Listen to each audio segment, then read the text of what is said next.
Сіз Каспийде OLX сияқты объявление беруге болатынын білетін бе едіңіз? Оны қалай беруге болады жалпы? Ол үшін Каспийге кіреміз.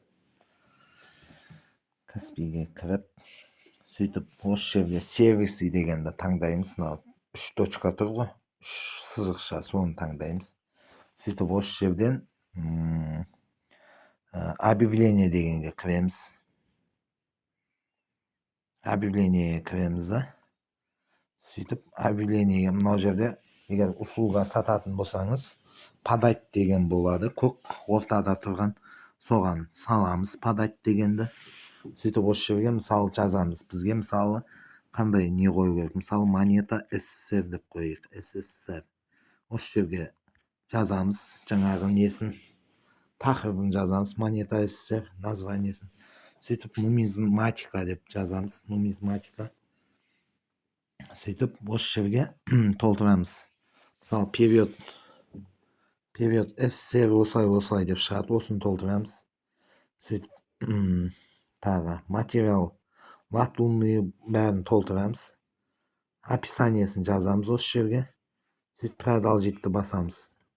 Мысалы период дегенге мысалы СССР деп белгілейміз. Применить. Материалға латунный деп белгілейміз. Применить.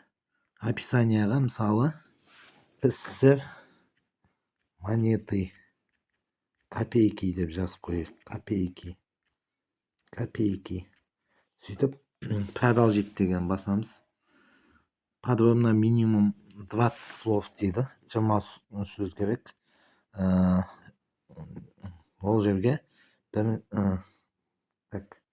былай жазамыз. 2, 3, 5, 20 копейки деп қоямыз. Копейки.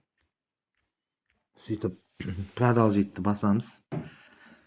Сөйтіп осы жерге ценасын шығарады. Ценасына мысалы өзіміз баға қоямыз. 2000 теңге деп қоямыз. Обмен мысалы қоятын болсаңыз, обмен деген керек.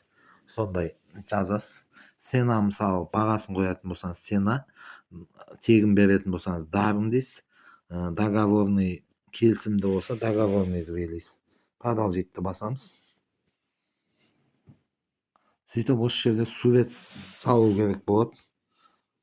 Сурет салып, продолжить без фотографии. Сурет саламыз осы жерге.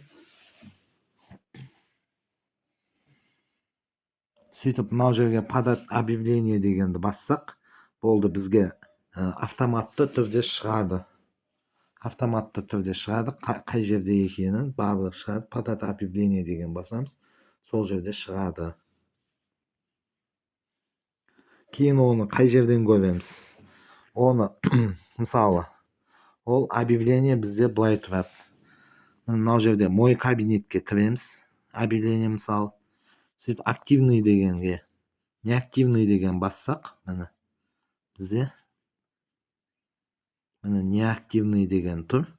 Осыны восстановить етсеңіз де болады. Неактивный мысалы. Осыны восстановить етуге де болады. Осылайынан жазып, суретімен шығарып береді. Осылай. Былай нечешінне деп осылай шығаруға болады. Жалпы осы егер восстановить ететін болсаңыз, автопродление жасайтын болсаңыз, бәрін істеуге болады.